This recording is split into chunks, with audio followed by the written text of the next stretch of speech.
Well, a lot of people on here early. Welcome. Peter Taylor in New York City, Ed Worley in SoCal, Christopher Gillingham and his wife Jane, as usual, in Leamington in the UK, John Emmett in the UK, he's in Southampton. Hamish Ross, good morning on this royal day. It's Saturday morning down in Auckland.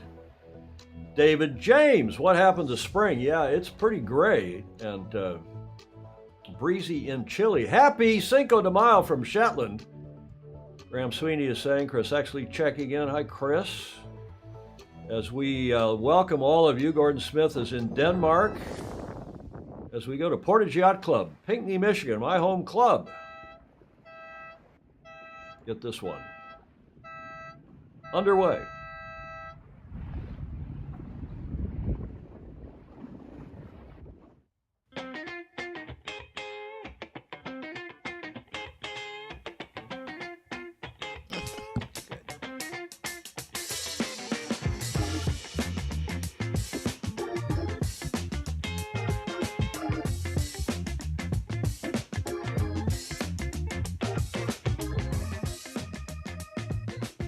You like that picture of Pindar, right? I do. With him holding his medal up? Yes. Well, he's standing patiently by in Scarborough in the UK. You can see he's got his medals on, and he is our royal expert. He's coronation expert, as well as lots of other things. As you know, he is a regular, Julia, and we're delighted to have him with us. He'll be joining us in a minute to fill us in, to give us some focus. As you saw, in the focus is the word of the day in the show notes.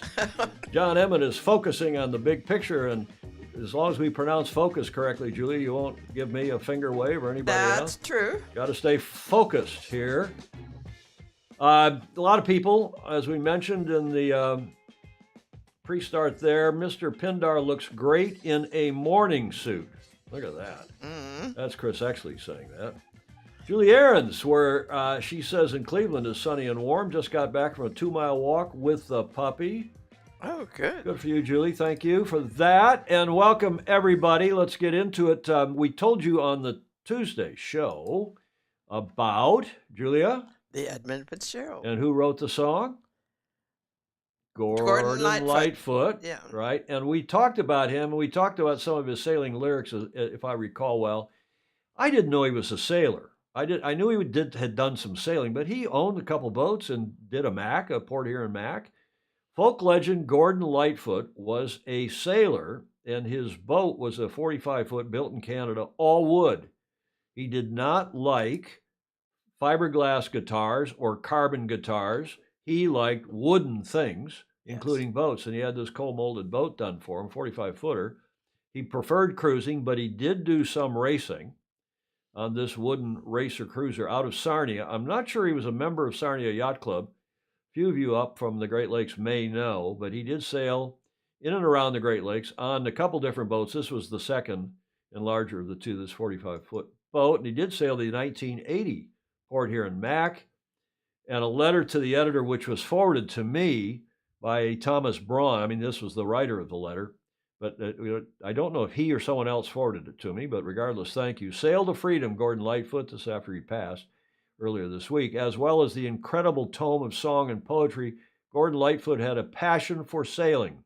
We had that in common. My first big purchase after landing a great summer job in Sarnia was an 11-foot yellow, and this boat was styrofoam. We used to have these around. It's called a Sunflower. It was a terrible boat.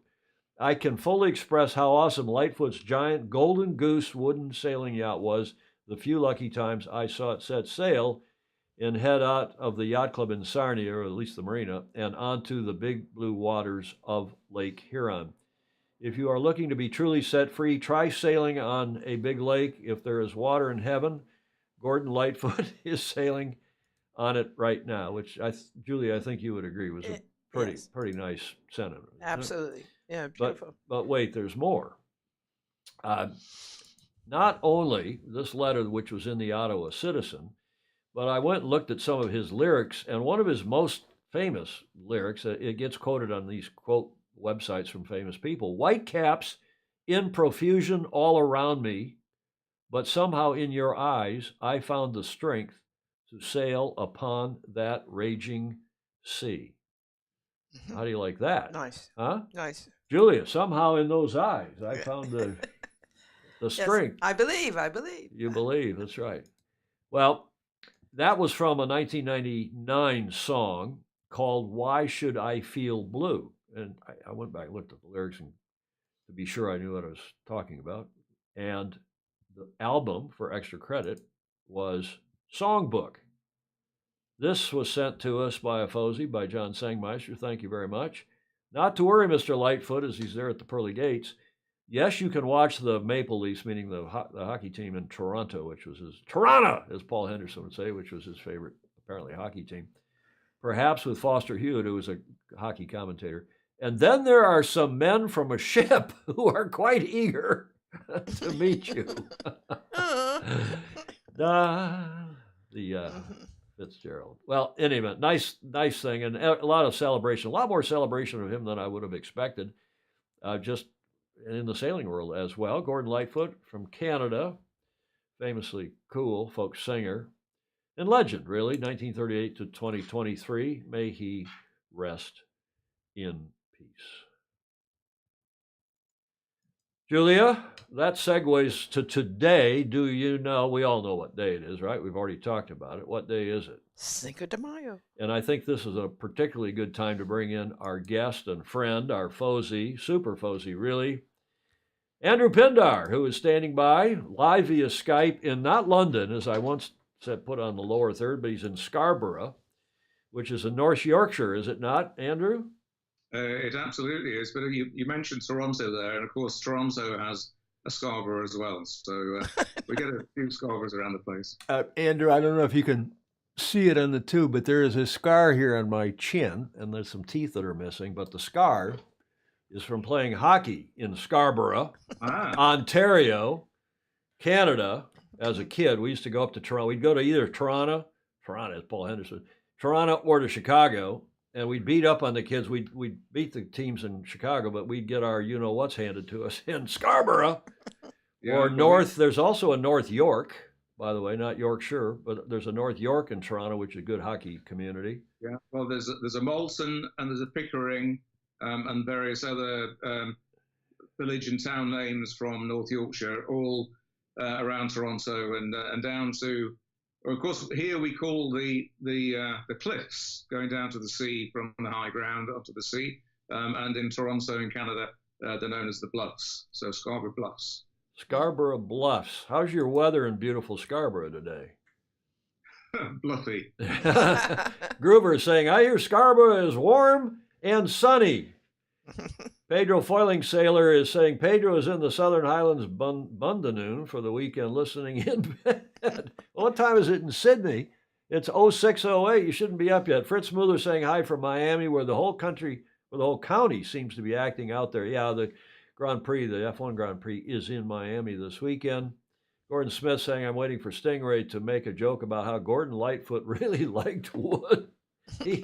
The gentleman had, well, we don't have to talk about his personal habits. But Andrew, not apropos you, but we wanted to bring Andrew in, Julia, right away as our co-host because he's so knowledgeable about everything. And our sport. He's not only our coronation expert today to tell us what's happening tomorrow, but also he probably knows a lot about Cinco de Mayo. And our favorite cocktail on Cinco de Mayo, Julia, is? Margarita. And our favorite cocktail tomorrow for the Kentucky Derby is? Starts with an M. Mint. Mint julep. Mint julep, which is made with what? Good bourbon. Bourbon and branch water, right? Yeah. And a little sprig of mint. Do you have mint julep in the UK, Andrew? No, and I've got no idea what branch water is either. Well, I'm not sure I know what branch water is either. Water. It's water that's a little rusty. But Kentucky Derby is it tomorrow or Sunday? It's tomorrow, right? Yeah. And of course, mint juleps, this drink is famously connected, right? Yes. So we got a big weekend ahead of us, and today it all kicks off in the U.S. This is one of the biggest holidays, especially for the restaurant business, for the F&B, food and beverage business here in the States, Cinco de Mayo. And you all know that's what this holiday is celebrated on the 5th of May, Cinco de Mayo in Espanol. And here's a little, it has nothing to do with Mexican independence, which people think it is. It actually, surprisingly, has to do with a war between who? Do you guys know? Yes. The Mexicans and? The French. Well done, Julia. Between who? Which French? And not Bonaparte. Yes. Yeah. Yes. Yeah. Here's the word. Cinco de Mayo, May 5th, is tomorrow. It falls on a Friday this year, which will just add to the party. But very few Americans understand the date's true significance or even why they're celebrating. CBS 8's Rocio de la Fe sits down with a Mexican history expert to teach us all why this date is so important. Every year, thousands of Americans crowd into their favorite bars and restaurants for Cinco de Mayo. Many use it as a perfect excuse to go out for a drink or favorite Mexican meal. But the majority don't know what Cinco de Mayo is really about. Do you know what Cinco de Mayo is? 5th of May. I'm not sure what it celebrates, though. It's a celebration. Of? The 5th of May. There you go. Good one. That's a good guess. In my opinion, singing a drinko. This Cinco de Mayo, many Americans will go out to party, filling up bars and restaurants across the nation. But many are often clueless about what they're even celebrating. It's not Cinco de Drinko, that's off the table, and it's also not Mexican independence. Gerardo Rios is a professor of Mexican American Studies and History at Southwestern College and explains why the 5th of May is an important date in Mexican history. What Cinco de Mayo celebrates is the Mexican liberal victory over the French forces that had invaded Mexico. In 1862, a powerful French army led by Napoleon III was sent to invade the country.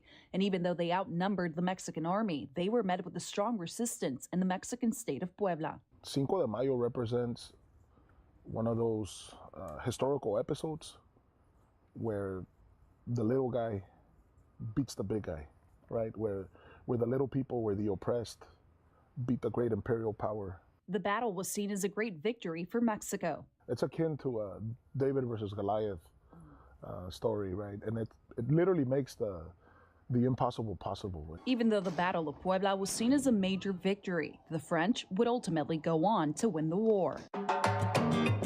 Now, many in the U.S. spend the day celebrating the holiday with food and drinks. Rio says the date is not a widely celebrated event throughout Mexico, but it is in Puebla, where the day is filled with military parades, recreations of the battle, music, and more. They do a reenactment of the Battle of Puebla, and then they do a reenactment of the native people that actually participated. Okay, so you get the idea. Here's one of the biggest holidays in this country, Andrew, is celebrated for a military victory. In fact, they ultimately lost the war. The Mexicans actually lost to Napoleon and to the French, but it's a war against one of our closest allies, France, and of course the UK being the other, back in the day. And that was from a report from CBS Channel 8 down in San Diego. And by the way, that was filmed, the local stuff was filmed in Old Town in San Diego. If you ever go to San Diego to sail, go to San Diego Yacht Club. By all means, go to Old Town. I used to have breakfast. Dennis Conner had a favorite taqueria. Yeah. How do you say that? Taqueria. Taqueria. And he'd walk in, sit at the same table. There was nobody in the place. It was if greasy spoon applies to Mexican restaurants. But he was famous and fabulous, and we'd go over there, and for $3.95, we'd have a full-on Mexican meal. Are you having a Mexican meal tonight, Julia? I already had one today for breakfast. What'd you have? Burritos. I'll bet you Andrew didn't have a burrito for breakfast, did you, Andrew? No, I had huevos rancheros. Huevos rancheros, bravo, Sue. Good. Do you know what my all-time favorite is? Mexican food.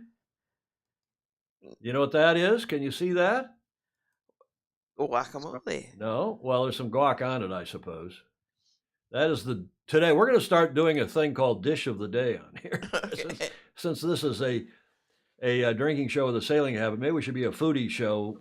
Very nice. Those slips. That's shrimp enchilada. And I love shrimp enchilada. I'm going to have that tonight somewhere. I don't know, Julie, if I have to order that in or go down to Chestnut Street. But that is courtesy of Gladstone's Long Beach. And talking to Sangmeister this morning. He can send us one. He could, but he won't. It's just there's no time. But he says that is quietly, that's his favorite dish. And he says it's their favorite. It's their best dish at Gladstone's Long Beach. Dish of the day. Now, of course, it is Cinco de Mayo. Julia, that's a Cinco de Mayo. Yeah. De mayonnaise. There's the other Cinco de Mayo. Oh. And of course, it is Cinco de Mayo. And guess who I heard from this morning at about 0100 his time in Sydney, in Australia. We have he sent a video. Oh. So we have a Fosey Focus here from guess who? Pedro. No. Nope. No. Cool people, this segment. Oh. And I'll give you a couple of clues. He was with a 505 star, and who's married into a 505 family as well, builders of the 505 down in Oz. But you see this class? He says it's not just Cinco de Mayo, it's 505 Day, and he has proclaimed it World 505 Day because, of course, it's the 5th of May, 505, none other than... G'day, Tom, everybody, the Fosies. Happy 505 Day. It's the 6th of the 5th, but in your world, it's the 5th of the 5th. I'm here in Hotel Wanji. No, it's not. It's actually my bar. But the good news is I'm with a bit of a legend of the 505s. So I'll just show you who this is. How do I do this? Can't do it. Jay Hello, Field. world. Hello, world. Introduce yourself, Jay. I'm Jason Field, and I've been sailing 5Os for numerous years. And I married a Kerwood who built the Kerwood hulls, the 505 boats. And that is young Cindy here. Hello, Cindy. I'm one of the sisters. There's 3 out of us, and I'm one of 3. You're the best sister, This was 1 in the I morning. am absolutely Their time. the best one. So if you're a part of 50 world, you would have heard of the Kerwood hulls. And Cindy is... Kerwood holes, yeah. The Kerwood hulls. You're not a Kerwood hull. You're a Kerwood daughter. I'm a Kerwood sister. Kerwood daughter. Daughter. You were produced by the Kerwood hull builders. Yes. Yes, but he was a 505 sailor. Love the 5Os. Happy 505 Day. Won a Nationals in Australia. One of Nationals. Could have won a Worlds, but your skipper was crap. Dave Blatchford's not a very good skipper, so we're really disappointed in his attitude on the day. But we've learned to move on from that. But yeah, we could have won, but Dean was shit. Anyway, Wow. thanks everyone. Wow. Sydney's now giving him heaps. Enjoy your happy 505 Day. In America, we're now on the 6th. We're always a day ahead of you. We're way advanced. Just America is behind us and the rest of the world. So, cheers, everybody. We'll see you soon. Cheers. Happy 505 Day. Oh, Go the Aussies and Sail GP. Jody has declared World 505 Day. Of course, it was 506 down there, Andrew. And I don't know if you're watching on the app that is showing the doing the closed captions for what it came out instead of Kerwin hulls, it came out Kerwin holes. Oh, really? He was talking about that lady. That deserves a finger wag, Julia. To the but I didn't see it. That deserves to the lower thirds to the the captions. My goodness, they thought that Stingray would get a lower third or a winger. A winger. A winger fag. A winger fag. That's a new one. That is a new one. Joe Alexander says, does King Charles sail? Well, we're going to find out. He did, at least as a kid, but Andrew's going to fill us in on that. Baton Rouge knew it was the French. Of course, he would. He being part French. Baton Cannon. Warren Schasser checking in from Brisbane. I think they were fighting the bourbons, and that's why it's really juleps versus margaritas far machine. So that was pretty good. Yeah. I thought it was Cinco de Mayo was a celebration of Stevie Ray Vaughan. No, Stingray. I'll drink to that. Okay, lots. Interesting that the French were defeated again a few years later by the Prussians in 1870 to 71. There's our military historian Hamish Ross chiming in with that. Mm-hmm. The French lose again. Will history repeat itself tomorrow in Sail GP? Good question, Pedro Foiling. Sailor Camarones. Yeah, we would win if it was a food show. I thought an enchilada was a small dog, Gordon Smith is saying. Gordon Smith is a Brit. Where do you come up with these guys that have these kind of weird sense of humors, Andrew? Well, he's from Derbyshire, so he's not quite really British. I thought an enchilada was a small dog.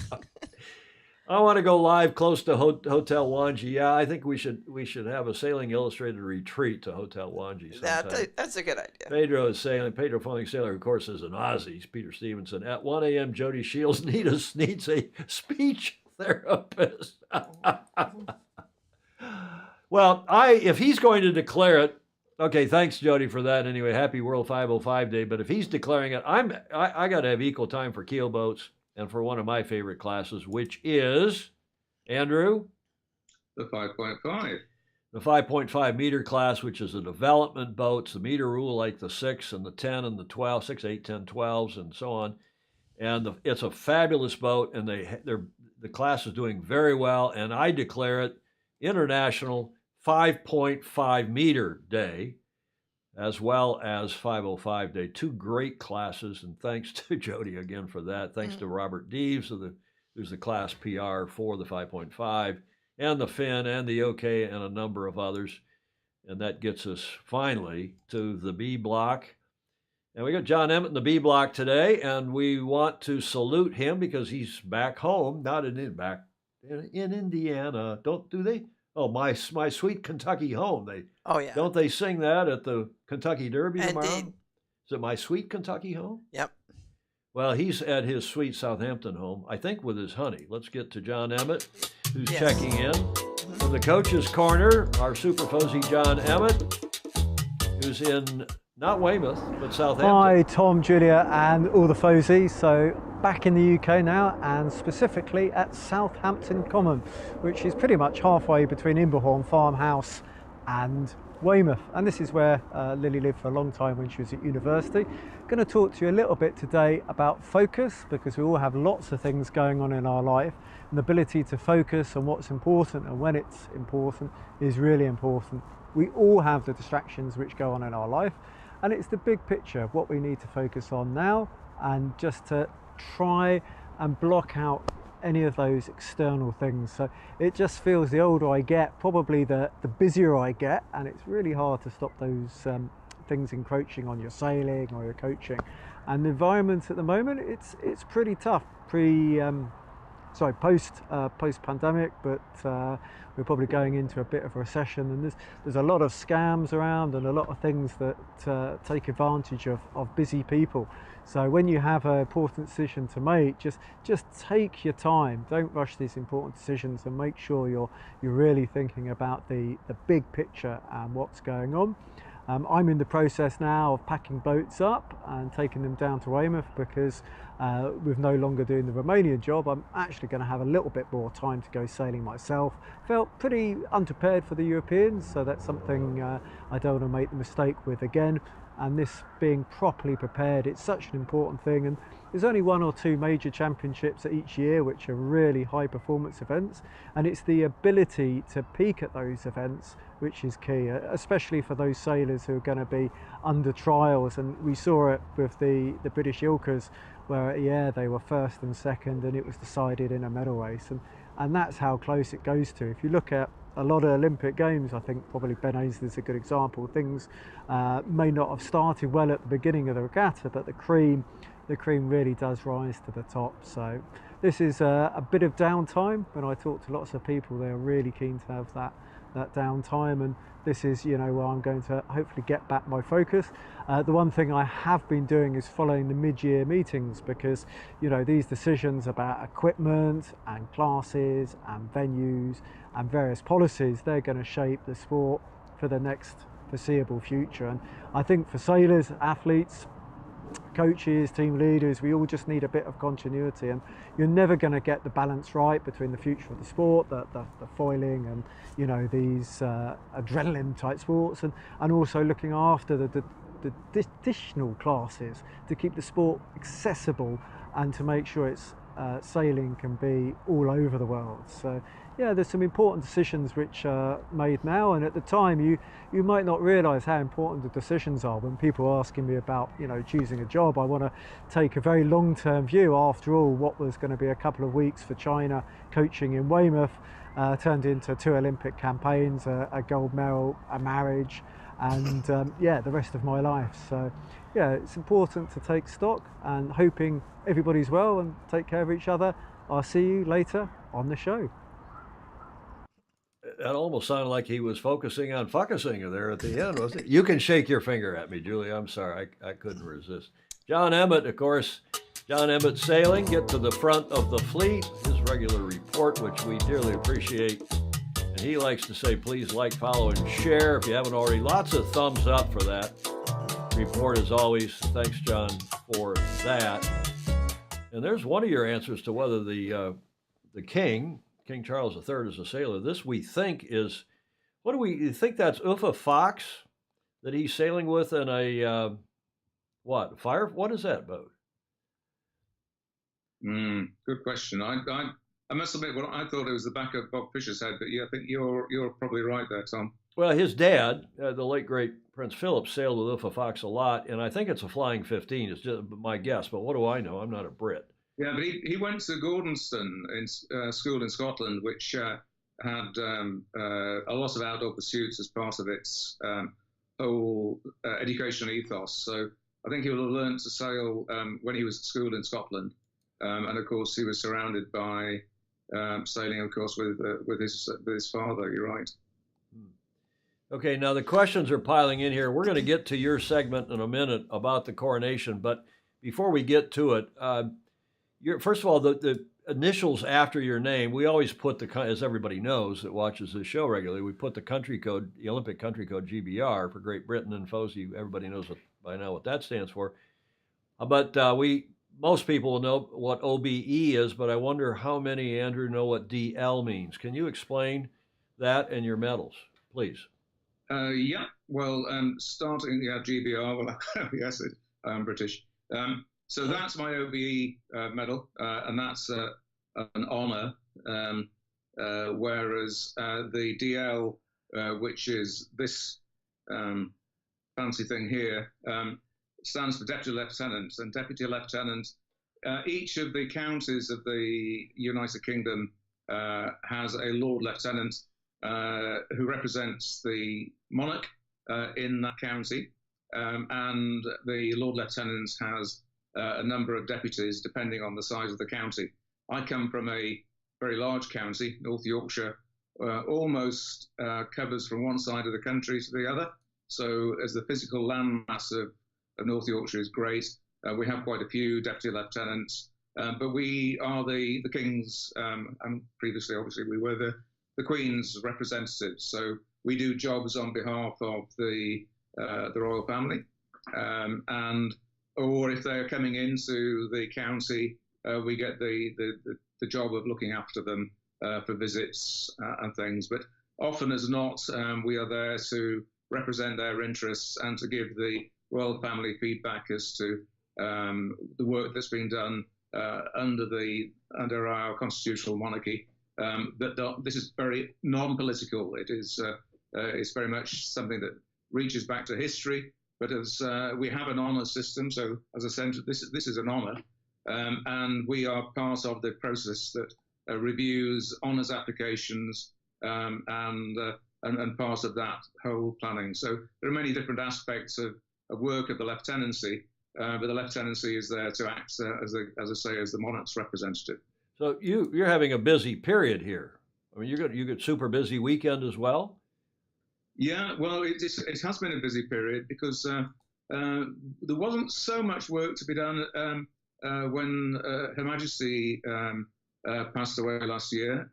But then things started getting busy when, straight away, of course, King Charles ascended, and I was part of a church service in York Minster last November, I think it was, when there was an unveiling of a statue, which was a wonderful event to go to outside York Minster when King Charles was unveiling that statue at a very tightly packed, great church service. And then we were there with Easter. We just had the Maundy service was at York Minster, and that was a packed York Minster for that, a number of thousands of people. Much more like what it's going to be at Westminster Abbey tomorrow for the coronation. Well, we're going to get to all that in a minute, and we're delighted again. Thank you for coming on the show, Andrew. You were just on not too long ago. We imposed on you in March to talk about a number of other things, including and especially the Middle East. But Fritz Mueller said that he thinks I assume he means Prince, now King Charles, sailed dragons. I don't remember that, but he probably sailed a little bit of everything. His sister's the big sailor, and of course his dad was as well, Princess Anne, the Princess Royal. Just hoping for close racing at Sail GP, John Emmett is saying. Julia Exley, Chris is saying that it was My Old Kentucky Home is the name of the song, right? Did I say My Sweet Kentucky Home? Old Kentucky Home. Oh, thank you. And Julie Aarons, Andrew, wants to know if you and I went to the same optometrist. Love the coordination of your matching glasses in the My Old Kentucky Home.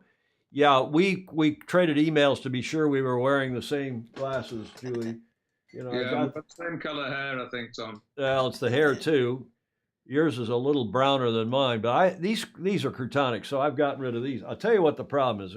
These are Julia. What do we get? 5 of these in a package for $14. Yeah. If that's 14, well, these cost $20, and I guarantee you they're better. they're well worth every extra penny. Yeah. So yeah, we didn't actually coordinate, but you know, some people have good taste, I guess. Elliot Hansen, who won the French Olympic week in the Ilka class, won the 5.5 meter worlds, and nice in 2022. John's always proud of his laserites, as he should be. Yeah, they're talking about Miami and the driving habits. We're talking, Hamish. I hope that answered your questions about the medals that Andrew is wearing around his neck. And while we're looking at some more comments here, Gordon Smith is saying downtime is really important. You can't focus hard on something all the time. Good point. And that's one of the reasons why, Julia, I prepare this show and then stop. Yes. And go to hair and makeup and get myself out of the chair here and clear my head before we go live, so I'm not as crutonic as I might be otherwise. Yeah, Steve Gruber is saying it's a Flying 15. Flying 15 Worlds are coming to Weymouth, John says. Look how well the main sheet block is working. Not. Charlie, in that picture, he's saying Charlie must be asking, what the hell way is the wind is the wind blowing today? Oh gosh, now Hamish is making an interesting point. He's saying he's calling it Lancastrian Red Tudor. Is that right? Yeah, well, the royal family of the House of Lancaster. So that's the history of, if you know your Shakespeare, you'll know Richard of York was part of the House of York, and the House of York battled with the House of Lancaster, and unfortunately, a bit like in cricket, we normally get beaten by the Lancastrians. But I saw that somebody asked the question: was it Pedro Foiling Sailor or somebody? I said, do we get paid for the deputy lieutenant's job? And no is the answer. It's a volunteer job. Yeah, it's completely voluntary. Yeah, I saw that. I was just about to ask you that, knowing the answer, of course. And Paul Homchick thinks that the tortoiseshell glasses would have been more erudite, more dapper. But I'm a simple country boy from Michigan. Paul, you know that, Julia. York Minster is one of the largest Gothic churches in the world. York is one of my favorite cities. Such a beautiful place to visit. Julie Aarons is saying. I have one half of my family is from York, Pennsylvania. Oh, York, PA. And starting in... Were they gypsies? Were they... No, 1753. Wow. Early on. And Stingray's asking, what is Andrew's tie? It looks like seahorses, and of course we know the answer to that, too. Well, see if anybody guesses it. Or shall I let it out? Well, you can let it out if you'd like. It's up to you. Yeah. We don't... But it's a royal tie, so it's the Royal Ocean Racing Club.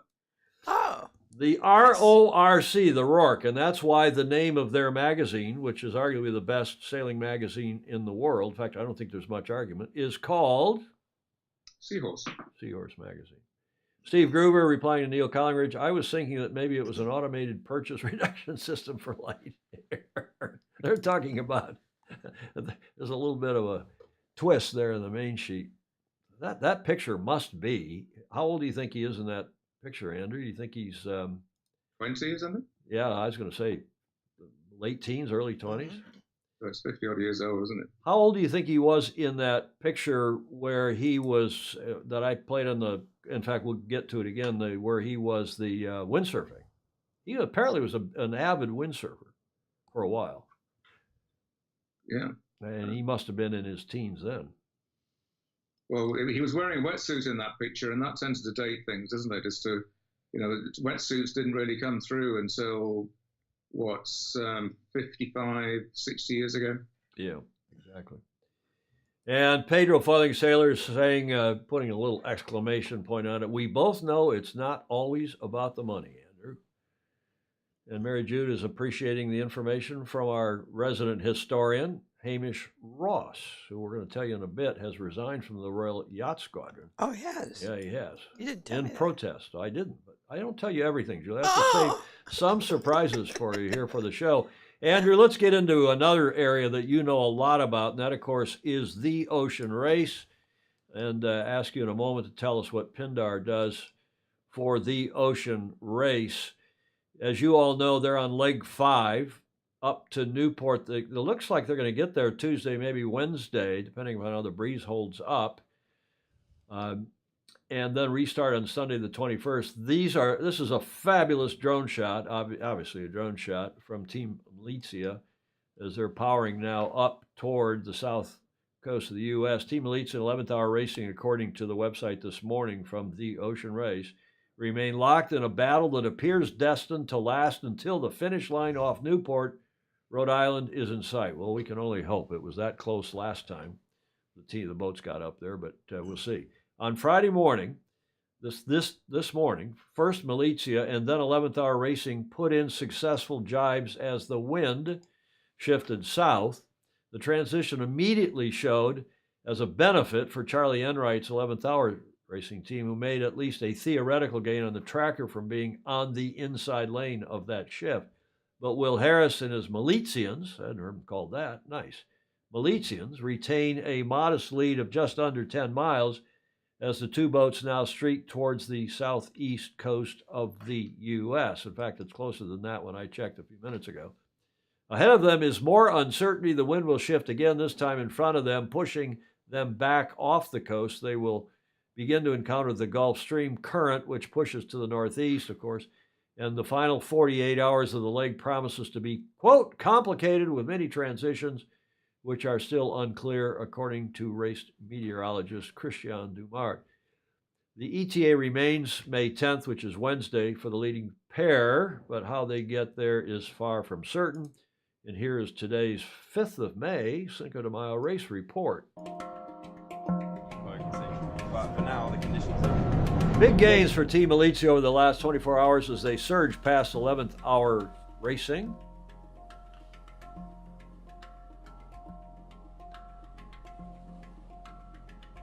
Another drone shot there.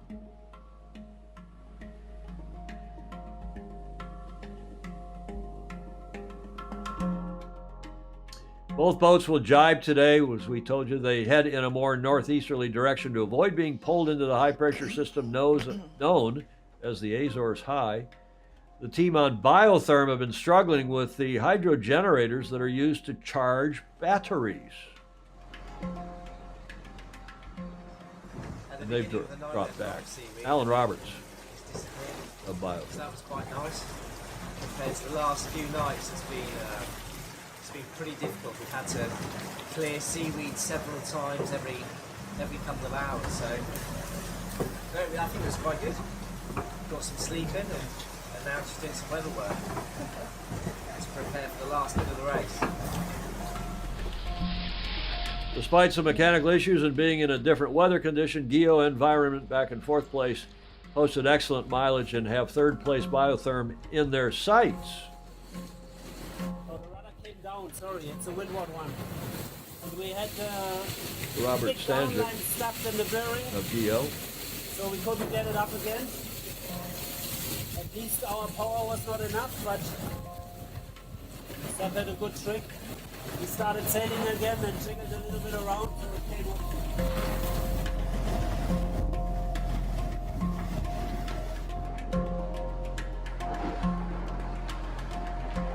Will?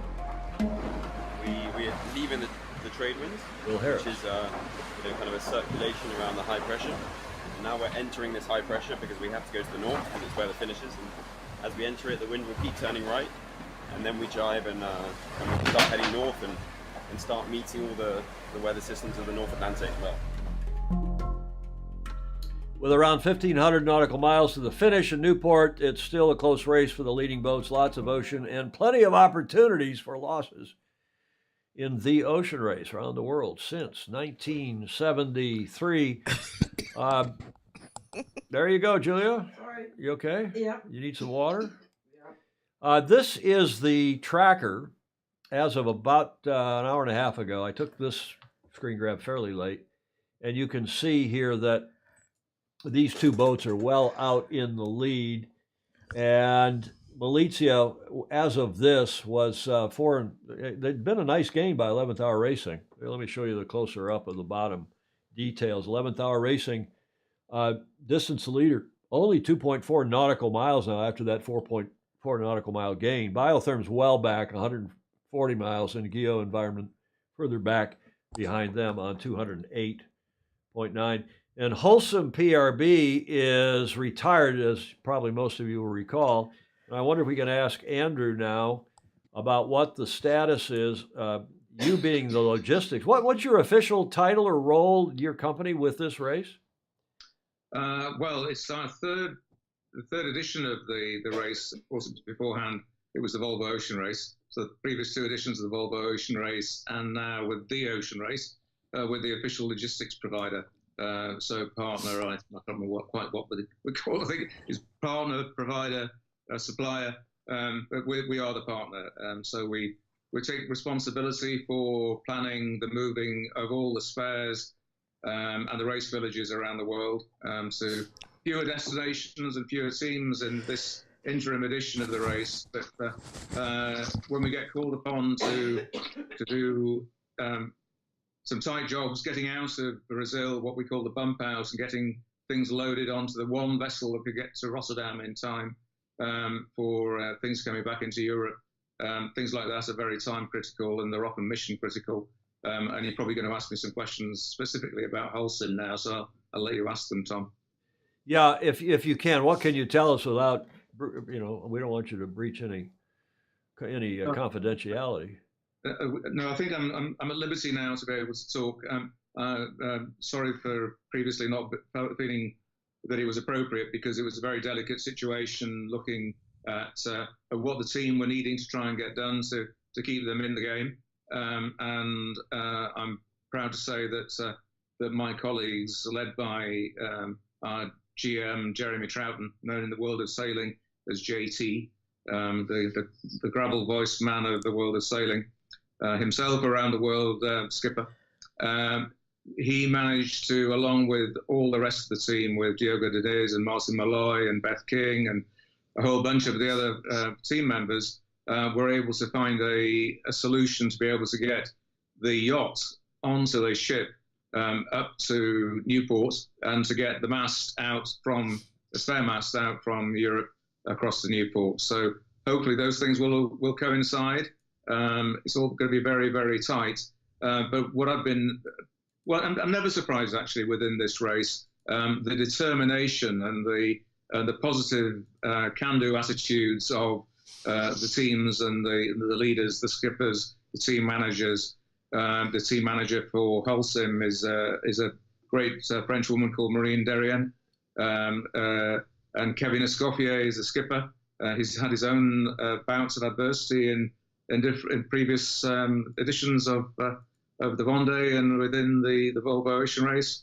But you can see that he's straight away looking to get a positive solution, a positive outcome for any adversity that they face. And I can tell you from my experience as a sponsor in sailing, which I have been for probably 40 years, what you want, because you're not going to be winning races all the time. What you want is when things go wrong, is a team attitude and approach which shows how people are going to look to resolve difficulties. And Kevin Escoffier and all the gang at Holcim PRB, I think, have been absolutely superb. And I'm proud to say that my colleagues at GAC Pindar been part of the getting the boat back towards getting into the game. There's no guarantees still, but as have the supplier, the shipping company with BBC chartering, and the ocean race itself, and so many different things need to work together in a collaborative way to be able to get people back into the game. So again, obviously you're not getting a rig down to them in Rio, and you're going to ship the boat there, but you're going to presumably help them get the boat shipped from Rio to Newport. How difficult is it to find a ship going in that direction? It was bloody difficult, and the world of shipping has never been more under pressure than it has been for the last 3 years. So, but fortunately, we're like a great big travel agent, really. We have access to all the different routes and schedules, and the BBC chartering move a lot of boats around the world, and we've used them a number of times before. So they're experienced in this. I think they have 160 ships all over the place. So they're a very big shipping company, but they're under the radar, which people tend to think of people like MSC and Maersk and so on, or Hapag-Lloyd and Hamburg Süd and those sort of names. But you see Julia smiling. Her late great husband, as you know, was a sea captain for Hamburg Süd and Columbus Lines. Julia wants to come to work for you. She's had now 4 careers, and this would be her 5th as a shipping, not clerk, but a shipping consultant for Pindar. How many employees? Stingray's asking. It's none of our business, of course, but that doesn't ever stop me from asking questions. Are these employees outsourced? Your staff, or are they working for you directly? Is it some? Well, I've had a partnership with GAC for since 2010. I think is when we started. I took an idea to them. Essentially, I'm the route to market of trying to keep relationships around the world of sailing, and GAC are a very large international ships agency and logistics company. I think they currently employ 8,000 or 9,000 people in 45, 47 countries, something like that. So our bit is scalable because we can plug in to the GAC network if we need to scale up for something. But our core team based out of Southampton, which is where our control tower is for this type of project. Then we've probably currently got 15 or 18 people, I think, in the business, and then we've got people out on the road. So we're involved in most of the world's major sailing campaigns or projects in one way or the other. Hence GAC Pindar. That's why you're kind of joint name GAC. You say GAC or GAC? Well, most people say GAC. I say GAC because, unfortunately, for my ear, GAC sounds like CAC, which isn't the nicest of words. So Julia, you get ready to finger wag for that one. Well, it hurts my ear. But anyway, no, the world of shipping calls them GAC. I call them GAC, but it's their company, it's not mine, so they can call themselves as they wish. Fog Machine is watching here in San Francisco Bay. All but the Canucks are out on the practice course zipping around here for Sail GP. They had the press conference this morning, which I had on and was listening kind of with one ear while I was preparing the show. Chris Exley, and they're all saying no problems. They like your attitude, of course. Well said. Choosing well-motivated and skilled problem solvers is essential. No problems, only solutions. Exactly right. And there's apparently they've had to back down a couple times to clear seaweed today, and it's gotten quite close. I mean, there's been a lead change. Thank you for, who was it? Chris Exley told us that 11th hour, I think it was. Chris said that they'd gotten ahead of. So here's that's live. That's the Race Tracker live, and it shows Team Milizia now 2.4 nautical miles. In what am I on the right? Yeah, I am. This Chris Exley is the Race Tracker right now. I'm pretty sure. Let me go click on it again and update it. It's showing. Oh no, it is showing. What am I on here? Yeah, showing 11th hour racing in the lead. Yeah, showing 11th hour racing in the lead by 2.1 2.2 nautical miles over Team Militia. So it's a battle royal, so to speak. Speaking of royals, final slide in this segment, we should go to Clark Chapin and thank him again for his side. As you can see, the two boats right up there at the top of Clark's chart, how close they are, and the lead changes back here, and there's been now another lead change, as Chris actually just pointed out, 11th hour now ahead of Militia. This chart from earlier, Clark's driving to Columbus, Ohio for a regatta. Imagine that. So Fozy going sailing. And he projected that as the distance to finish, he thinks that they will get there on or about the 10th, but we'll see. Tuesday or Wednesday, and we shall soon see. Thank you, Clark Chapin, as usual, as always, for your chart.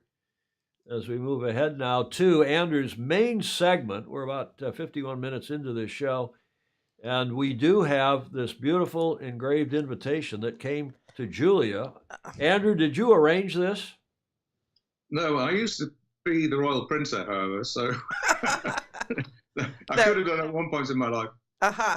Well, I'll treasure it. It's great. It's a very nice invitation for Ms. Julia Vedekind. When I did that graphic, I should have put Hirsch in there, Julia. But this you see a few of these online from people who did get invited, Andrew, and they're beautiful. They're fabulous. Mm-hmm. That's worth a frame. A frame? You want me to print that for you and frame it? Well, yes.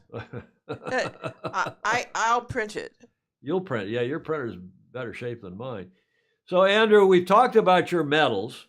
Anything else you want to say about these and this wonderful contribution, voluntary contribution you make, and of course the honor you've received in your OBE? Well, not so much. We don't get a chance to wear them very often. I mean, this thing, it probably comes out every 70 years. It looks great, though. Yeah. So normally we do have a day wear pin for the honor, which you can wear if you choose to, and then it really is. Otherwise, when you're wearing the main honors medal, it's high days and holidays, and it's normally when it's indicated that medals and badges of honor can be worn. The wearing of this badge is really only to be worn when you are doing work on behalf of the lieutenancy. So you wouldn't wear it in any other occasion. So I will not wear this until Sunday when I'm part of a church service at the main Church of England Church in my hometown of Scarborough. And the mayor will be part of that. The local member of parliament is part of that. And I have a reading to do, but I am there as the representative of the monarch, of the king, which is something quite special over this particular weekend. It always is a special honor and a treat to be able to do that. But for me, it's a source of no small amount of pride, I think, to be able to be part of this coronation weekend in a very, very small way, by the way. I mean, I haven't got an invitation, unlike Julia, to Westminster Abbey tomorrow morning. Well, I'll treasure it as I do you. So how's that? Hamish Ross says, looking closely at Andrew's DL medal, it would be seen to be a white Yorkshire rose surrounded by a Tudor red rose, which represents the union of Henry VII, the first Tudor king, and his Yorkist, is that the right? Yorkist wife Elizabeth of York, ending the prolonged war of the roses. Andrew. Yeah, I'm sure he's right. Certainly the lieutenancy was reorganized in the Tudor era, and that's right. It was when the houses were I think merged. So Hamish, 12,000 miles away, is probably more accurate on his history than I am. But the lieutenancy goes back, predates the 1600s. But it's certainly when the houses of Tudor, that was when the lieutenancy was reorganized. I think in 1870 or something, we could still raise an army. I think officially that wasn't dropped until about 1927. So there was, in theory, an ability to get a group of people together. We could have gone up to the White House and taken over or something. Well, you almost did in 1812. You know what the War of 1812 was really about? What? Do you, Andrew? Do you know what the War of between our two countries? People don't realize this. It was the war. It was the Brits reasserting themselves over what was then called the Northwest Territory, but it was that area. The Brits had Canada, and they'd kind of let Michigan and Ohio and that Great Lakes area grow fallow, so to speak. And the Native American Indians took it over. And the Brits said, hey, we better go back and take that over. There's some resource we got. And that was what that war was really about. Yeah, well, I'm coming back again on the 16th of May to Newport to try and do that all over again. Yes. Well, you have to give us. Are you taking recruits? You have to give us a live report after you recruit Julia. I've got a live shot from the race deck. There are some boats. That's Alcatraz Island, looking to the northeast from St. Francis Yacht Club. You see somebody in a red boat, the Canadians or the Danes or somebody coming back across there on, I guess, Port Tack, the wind blowing from left to right, the bridge. There's another boat coming in from the left side of your screen. As we're watching practice day for Sail GP, the racing tomorrow. We'll cover that in the final leg segment in the D block of today's show. Who's that coming across on starboard tack? Another red boat, obviously. I think that's the Spanish in the background, and that, I believe, are the Danes. Is that right? I can't tell. I can't really tell either. So we've got some Sail GP action out there. Any other comments? And back to the coronation. Can Andrew describe a little bit about the robes? Let's Gordon Smith save your questions for a second. David James wants to know about the menu for the coronation celebration. And Gordon Smith, as a 12-year-old, my family were invited for tea at the Lord Mayor of York's mansion house. I was rather naughty and put on the mayoral chain when no one was looking. Technically, I became Lord Mayor. I got into a chunk of trouble. Is that right? Would he get into trouble for that? Well, only if somebody was being a bit boring and miserable. The Graham Sweeney, another Brit, says the OBE entitles the wearer a free pint of beer at all American sailing clubs to forgive the treachery and failure to pay taxes to the crown. Sweeney's right up there with our good jokesters, Julia. Mm-hmm. Okay, let's get on with this segment. You want to do, excuse me, you want to do the setup here on this video. I sent it to you. I sent this video to you earlier this morning. Did you have a chance to look at it from the royal family? Only briefly, Tom. Okay, well, I don't know that it needs much more of a setup than that. It's only a couple, 3 minutes long. Let's have a look at it, and then we'll come back, and you can fill us in on the gaps. Notice I did not say mind the gap. A service that looks towards the future while being rooted in long-standing traditions and pageantry. That's how Buckingham Palace has described the plans for King Charles's coronation weekend. From the 6th to the 8th of May, Britain will come to a standstill to celebrate the crowning of a new monarch. The last time that happened was in 1953. Queen Elizabeth's coronation ceremony lasted 3 hours, but in revealing plans for the occasion this time around, the palace has said the celebrations will reflect the monarch's role today. Britain is amidst a cost of living crisis at the moment, and some reports have claimed the king is keen to reflect this by toning down the celebration somewhat. Reports say his coronation ceremony will last just over an hour. However, there's still plenty in store. On Saturday the 6th, the coronation service will take place at Westminster Abbey.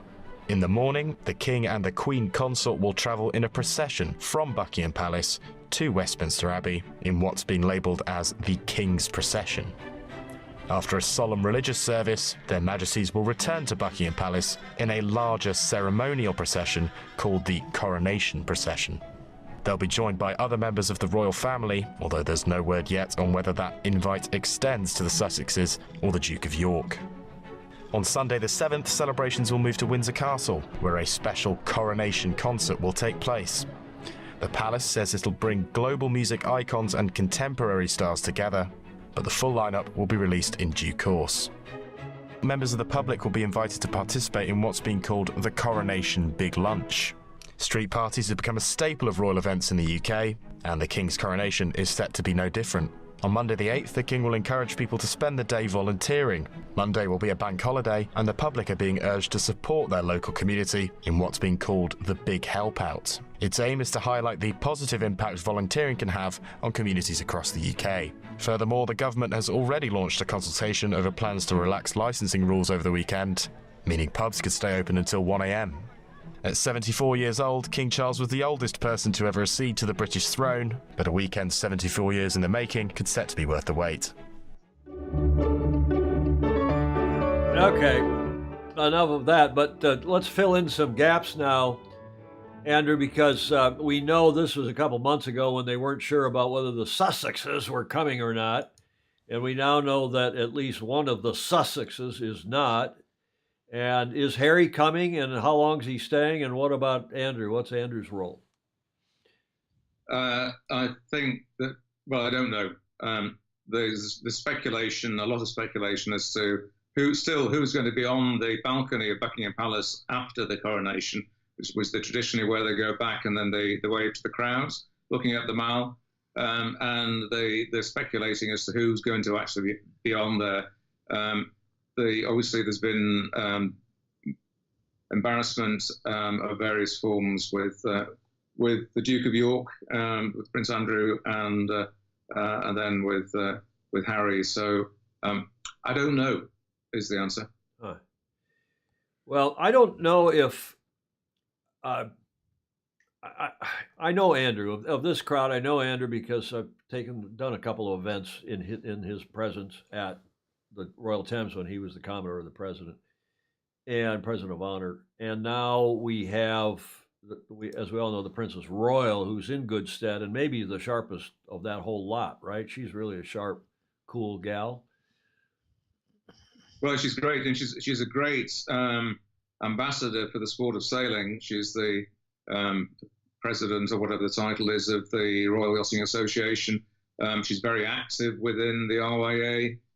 She suffers no nonsense from people. Yep. She cuts to the chase, and if a bunch of old fuddy-duddies getting in the way of old farts, she literally will tell them so, and she shapes them up. So she's great value, and she's very hardworking, very knowledgeable, and when she speaks at any sailing event, you know she's going to be fully prepared and speak with knowledge and authority. So she's and with humor. So she's great value. Yeah, and also, if I remember well, she's president of the FEI, the International Equestrian Federation, or she was last I checked. She's a big horsey, as are her kids, and her kids, of course, are sailors. So it is a sailing family. I don't think King Charles is a particularly avid. He's a polo player, right? Yeah, yeah. I don't think he's quite as much into the thoroughbred horses and the race horses as his mother, but I think he probably has an interest there as well to an extent. But polo clearly was a big thing of his, and fishing. He's been at Balmoral. They have the River Dee flowing through Balmoral, so I think he's spent a lot of his life in the summers when they disappear up to Scotland, and they're there with a fly biting them on the cheek and one on the bum and another one in the water trying to catch a salmon. Isn't Anne, Steve Gruber's asking, isn't Anne an Olympian? Did she I think she did compete in equestrian in the Olympics, right? Yeah. Yeah. And Gordon Smith says the Princess Royal is the real deal. Very impressed when I met her here in Copenhagen. As you know, Gordon living over in Denmark. Okay, how about, Andrew, how about these scenes from your village, from your hometown?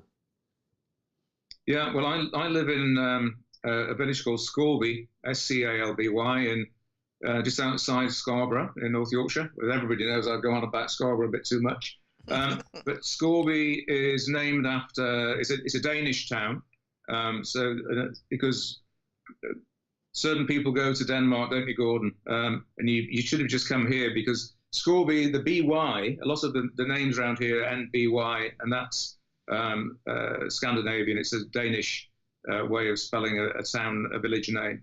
But there's bunting up and down the streets of the village. People adorn their houses. Not as much as perhaps I've seen sometimes before, but it's certainly a lot of houses have flags and bunting outside of them. Yeah, and presumably this, excuse me, this is all over the country, right? I mean, how popular is the monarchy now? Any push towards republicanism? What is the deal?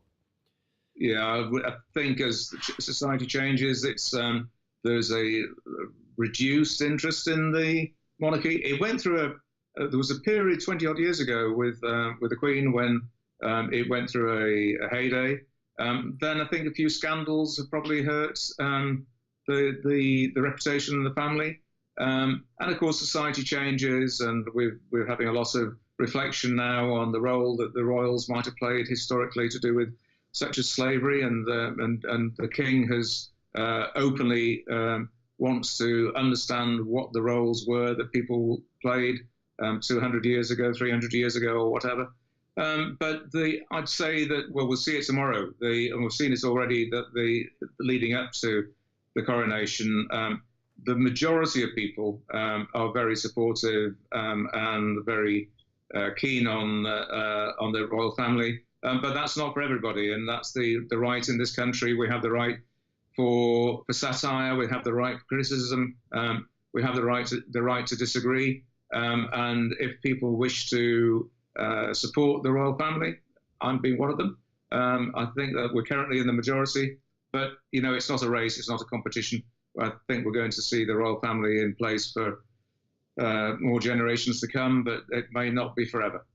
Yeah, Hamish is agreeing with you. He's saying support for the monarchy, and I'm sure he's talking about not just New Zealand, but in general, is a fluctuating wave, not a straight line up or down. Well, of course. And likewise, I'm sure in Australia, where there seems to be a little more push toward a Republican form of government instead of the monarchy. But Graham Sweeney is going to be hoisting the Union flag from the ramparts in the morning. And Gordon Smith clarifying that BY on the end of a place name, and of course, Gordon again in Denmark, means town village in Danish, rather like Derby in England's finest county, Derbyshire. You have a comment on that? Well, I thought that's what I said. So I did too. We do speak a different language between Derbyshire and North Yorkshire. So What about this fire plug you sent me? I guess that's a fire plug, isn't it? What is that? It's a pillar box. It's a post box. Yes. So it's just down at the bottom of the village. It's the post box. I think there's a it's a post box. Yeah. Post box. Oh, okay. And are all the post boxes in the UK decorated like that? No, this is somebody living locally has decided to decorate that post box. During the Olympics, or after each cycle of the Olympics, you often get one of them painted gold, where you've got a particularly successful Olympic gold medalist. I think Leamington, where Sir Ben certainly did used to live. I don't know if it's still there now, but I think pretty certain there were more than one gold pillar box, post box. But this is in our village. Most of them, the painted red. It's the pillar box red is the colour. And the Royal Mail, of course. So the Royal Mail going back to probably Victorian times, I think. Yeah. And there'd be the crest, the royal crest on the front of the pillar box. And as each of the royal generations go on, a new pillar box will now no longer have ER on it. It will have CR3 on it. Yeah, that's what Gordon Smith is just saying. That's got to be an expensive proposition to change all those. Andrew McIrvin is checking in. Mm-hmm. Sorry, say again? No, they don't change them. It's only if they were to be broken or something that they would replace them with something else. But no, they don't change them until it becomes necessary. No. Mr. Dr. McIrvin has checked in, and he just tuned in. Good to see Mr. Pindar in all his medals. Andrew McIrvin is saying, another one of our favorite foes, he also happens to be a Brit. And here is Stingray, who is a political progressive. He lives up in Seattle, which is second maybe to Portland and San Francisco in terms of its, what's the word, Julia? Progressivity, is that a word? It is now. It is. I've just coined a phrase, if not already. He says, and I tell you, he is politically progressive. He says, however, I do support the historical continuity. I'm not a Catholic, but a bit like the papacy. Well, that's interesting that Stingray wants to support the continuity of the royal family. And we're looking once again live from San Francisco Bay. We're watching the boats as they're in practice mode for another half an hour or so. There's the red boats again. I saw the Aussies go by a minute ago. I saw the Americans, the ostensible American team. That racing again is tomorrow and Sunday. Go ahead, Julia. I checked the windy for the Spades tomorrow. Yes, and it's 6 to 8. Yeah, it's a little light again. It looked better on Tuesday. Yeah. We'll talk about that in a sec. But I was talking with one of our good friends over at St. Francis. Alex Hayworth, medals, quote, medals will be worn. Is that a directive tomorrow, Andrew? I'm pretty certain it will be for those in attendance at Westminster Abbey. I've had no instruction for the service that I'm attending in Scarborough on Sunday, though I have the right to wear them, and I will be wearing them. Good. Oh, I like that. Ted Ryman, I have a big union down in Cape Town, of course. I have a big union flag. I guess I should hang it above our bar tomorrow. Mm-hmm. Oh, gosh. And there's so much. There's some great historical comments here by, of course, Hamish Ross. And on and on and on. Did Julia say 6-8? I don't know what that means. Not in the bay tomorrow. Yeah, it's supposed to be lightish again. I thought it was going to be a little breezier. We'll see. San Francisco, with the weather regime we're in right now, it could be just about anything. If it is a choice, Gordon Smith says, between a monarch and an elected politician, I choose the monarchy any day. Well, what was an interesting, several people I haven't read the comments, but several people, Andrew, have commented that this is the oldest, King Charles is the oldest ascension by a monarch. There's no monarch has been older. It's kind of like President Biden if he wins our second term. That's what that video just said. Well, that would make sense. It would certainly, given that Her Majesty was 95, I think she was when she was 95, 96. 96, yeah. Yeah, I'm still working. I mean, that actually speaks in favor of President Biden continuing, doesn't it? Because she was super bright and active right until the last few weeks of her life, and kept on working hard and diligently and with wisdom. So, excuse me, my dear friend, there is a world of difference between the Queen at 96 and Mr. Biden at probably 66, let alone whatever he is now. He just turned 80, right? I mean, look, we all age it. We need Andrew McIrvin to explain this to us physiologically, but we all age at different rates, right? I mean, look at Julia. What are you, Julia? You're 95 or something, and you're going strong. Almost. Okay, so Julia is 84, going strong. I'm 70, and I'm a crouton, so you know. Yeah, well, Andrew McIrvin, I can between you and me, he's promised me some of his Peter Pan pills. Oh, good. Pass them around. Let's keep on. Let's go on here with keeping on here with your mail. That's your mailbox, your post box. Now, Graham Sweeney sent this one, and he says Tesco is selling, and probably other stores, coronation chicken. Yep. And you know the history of coronation chicken? No. That's why we've got you on here to tell us this stuff. Well, I think at the Queen's coronation, they were trying to find a dish to serve because they had so many people from the Commonwealth. And as somebody said to me, that was an imperial coronation was Her Majesty's 70 years ago. So they had people from all over, when the world was still painted quite a bit red and not red through communism, but red through the British Empire. It still was in that state. And so somebody came up with the dish with a little bit of curry powder within the chicken. And that's how they came to get to coronation chickens. It was a created dish because of the coronation. So this is a famous dish. This isn't just something that Tesco invented. This is No. It's regularly at weddings, funerals, all the rest of it. Then we get coronation chicken. It's a staple diet at events in the UK. And if you go to a motorway service station and you're looking at what sort of sandwich you want, you have a roast beef, you have a salad, you have a bacon, and it'll be a coronation chicken sandwich. I almost guarantee it. Oh, and not just in coronation seasons. No. Oh, well, I'm good. Julie, we got to start serving coronation chicken here at the Beach Street Yacht Club. Well, at least we're going to taste it. With your permission, can the chairman talk to the Beach Street Yacht Club chef and see if he can whip up some coronation chicken for us? Absolutely. Next time we get Andrew McUrban or any of the rest of our fozy here, we'll serve coronation chicken here at the Beach Street Yacht Club in your honor and in honor of Her Majesty, and now soon, well, he is already His Majesty, but how about this one? This came from Andrew this morning. Charles, okay, you lot, plan for Saturday. This is a TikTok. Cam and I are taking the Jubilee coach.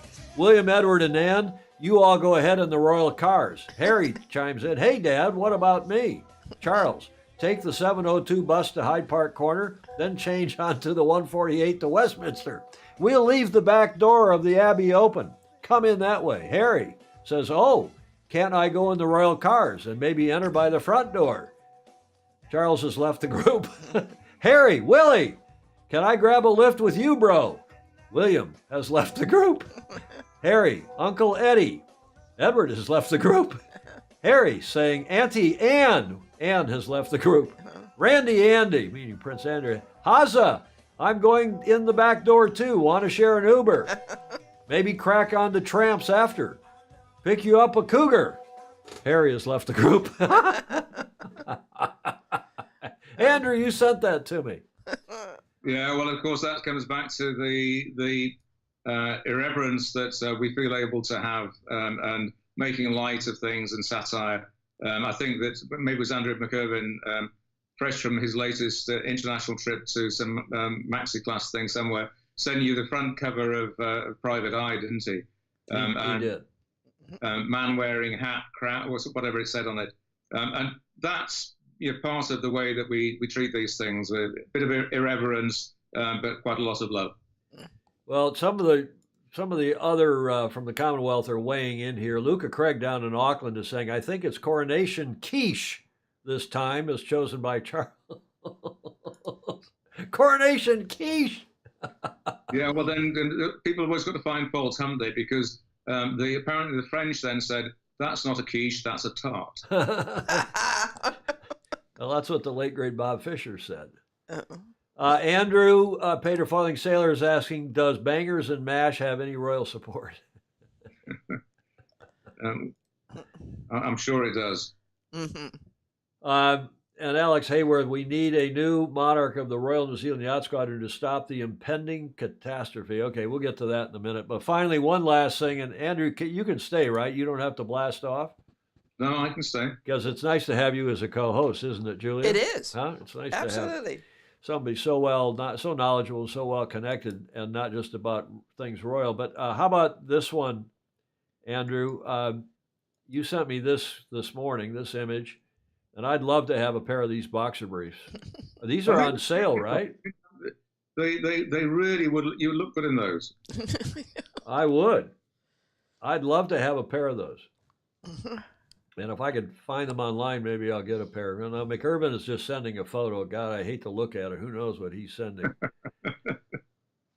And now Fog Machine is saying 24 minutes until the Sail GP practice race.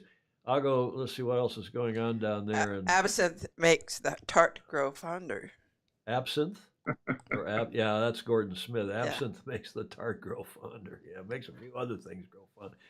Yeah, they're still out there cruising around. It's kind of dreary. I just made up another word. Dark and dreary. Gray. I was going to say gray and dreary. I made up a word. Mm. As you're looking at Alcatraz Island to the northeast of St. Francis Yacht Club, the race course to the left of that. Well, that's part of the race course. The downwind leeward gate will be down there.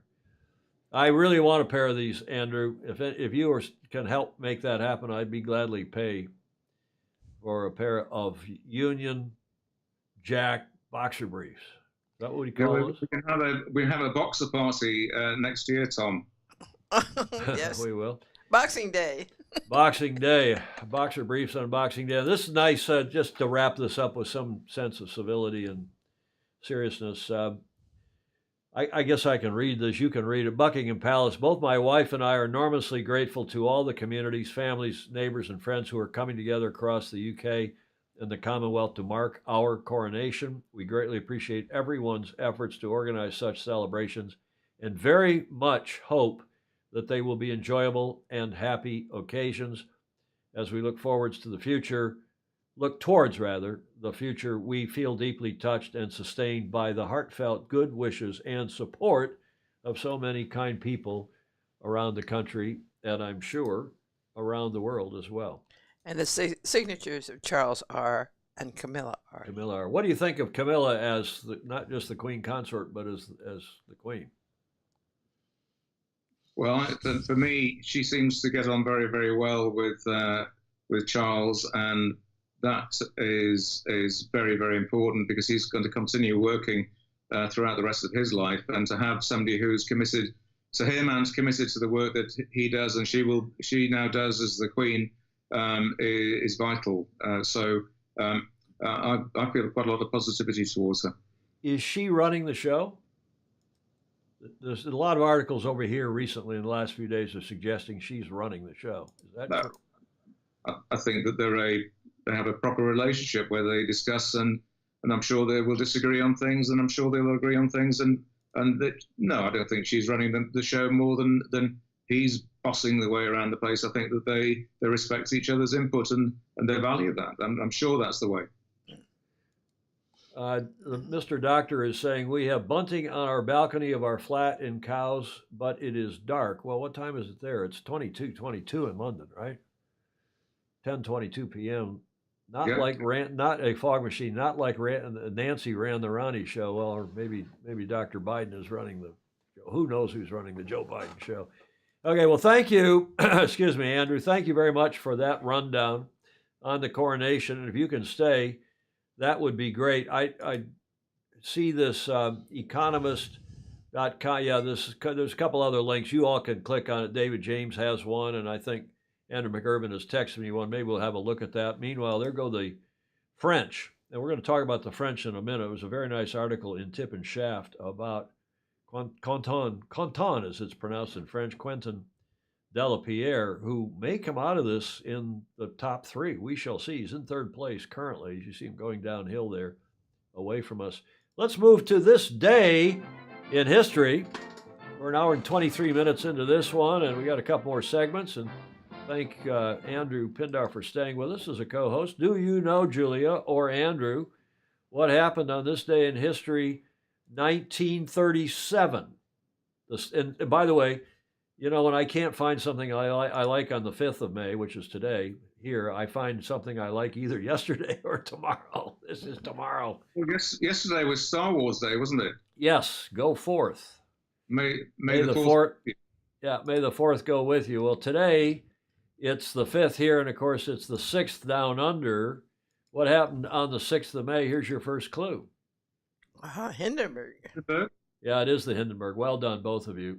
That, you know, it's hard to imagine a Nazi symbol over Manhattan. That's the German Zeppelin D for Deutschland, LZ 129, as it was coming inbound toward Lakehurst, New Jersey, where that mooring mast was.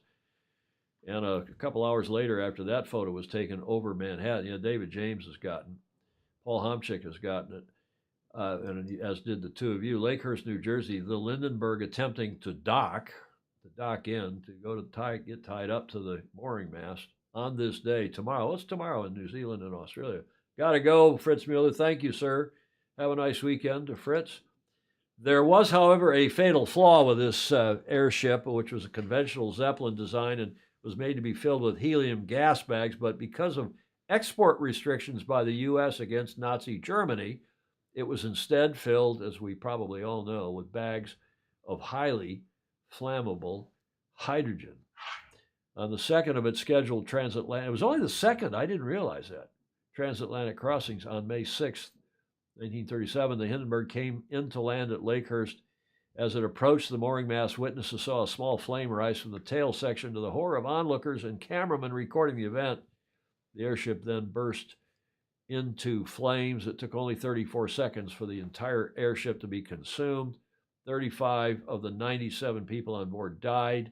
I wonder what the rest of them must have fallen to pretty serious injuries, as did a member of the ground crew. It was believed at the time that the fire was caused by a hydrogen gas leak ignited by a spark of static electricity, but the precise reason for the disaster is still, according to Wikipedia, unknown. Whatever the cause, it spelled the end for Zeppelins and their brief history of commercial flight.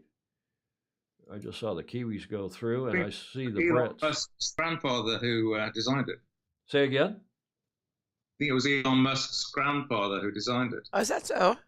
I didn't hear that. One more time. Did you think it was Elon Musk's grandfather? Elon Musk's grandfather. Are you teasing or is that serious? I'm teasing. Oh, okay. Yeah. Well, there is a shot of the Aussies. For those of you who are Aussie fans, I don't know if the race it doesn't look like the race is underway. I think they're still practicing. Tom Slingsby and co. there. Well, that was a sad day, and this day in history, the 6th of May, and I still remember that British Pathé, you call it Pathé, film of that horrible incident. Unbelievable. There's lots of thumbs up here. Thank you, all of you. Serious matter.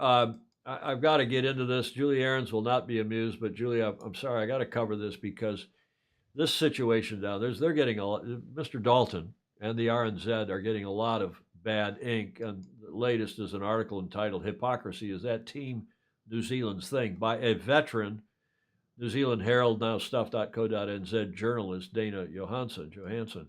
And of course, it's all about this Jeddah Yacht Club and Marina in KSA, the Kingdom of Saudi Arabia, having been awarded the second AC-37 preliminary regatta being held there on the waters of the Red Sea in Jeddah later this year.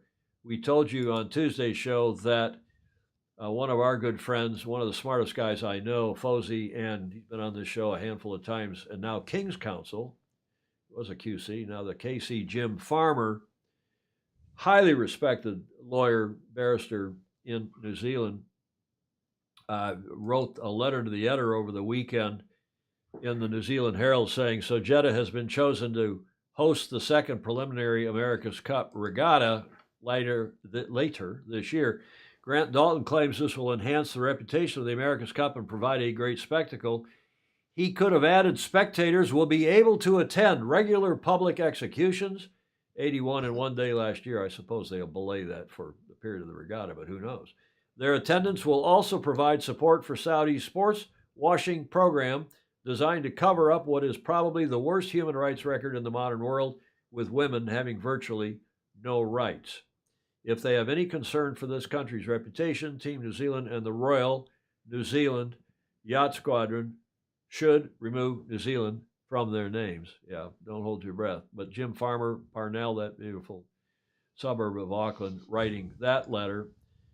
Jim One Hears has also written a serious letter to the Royal New Zealand Yacht Squadron, which has not been shared with me, but I hope Jim at some point will. I hear it's a good letter, and I'd like to, if he will allow it for us to, I'd like to read it, and I'd like to show it to the rest of you. In the meantime, another Fozzie, our good friend Hamish Ross, who's on here, and I'm not going to, a lot of you have seen it on his Facebook page. He has resigned in protest from the Royal New Zealand Yacht Squadron, and I commend his letter to you and his post. I don't know if he posted the letter or not, but he does have a very good post on his Facebook page. Go look at it for more background on this atrocious decision, some of whom have called the worst venue decision in the history of the America's Cup. Hamish has resigned after many years, and I don't know how many America's Cups on their behalf and otherwise, and he has resigned in protest from the squadron. Now to the aforementioned article that appeared on stuff.co.nz, I think in the New Zealand Herald as well. Hypocrisy was question mark. This is the headline. Maybe it's Team New Zealand's thing. This time around, I'm excerpting from this article. This is not the whole article. It's a long article and a very good article, and you can just Google that headline or Google any of these words, and it'll come right up. It's not behind a paywall. This time around, Dana Johansson writes, we're only months away from the commencement of the on-the-water sparring with the first of the America's Cup pre-regattas, and barely a motion for arbitration has been filed in anger. We'll tell you about that in a moment, because one has been filed by New York Yacht Club, and I had a one here, which I can now confirm is in fact true. We'll tell you about that in a moment. Barely a motion for arbitration has been filed in anger, but while lacking in the maniacal feuding of previous editions, what this cycle has been useful for is teasing out the moral boundaries of Team New Zealand. The past week has been particularly instructive, Dana Johansson writes. America's Cup organizers, who are essentially Team New Zealand with different email signatures, announced on Friday that Jeddah, Saudi Arabia, has been selected to host one of the pre-regattas later this year.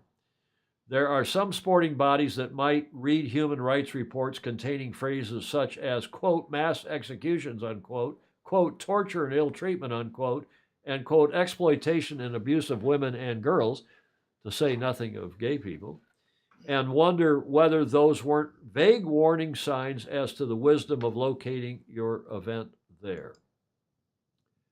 She says, just don't call it sports washing. Sports leaders don't like that. They say the developments in the sports sector are all part of Saudi Arabia's Vision 2030 plan, a sweeping set of reforms that aims to modernize the country and diversify the country's economy. A government commission report released in 2021 noted one of the positive offshoots of Saudi's investment strategy is that, quote, the history, customs, traditions, and culture of the country are seen with a positive lens globally, unquote, and helps, quote, to improve the image of the nation and build trust, unquote, which sounds precisely like sport washing. And that is Dana Johansson writing, I think in the New Zealand Herald, but also stuff.co.nz. And Andrew's going to have some views on this because he does some business in Saudi Arabia and says that they've come a long way, and we'll let him, I want to put words in his mouth.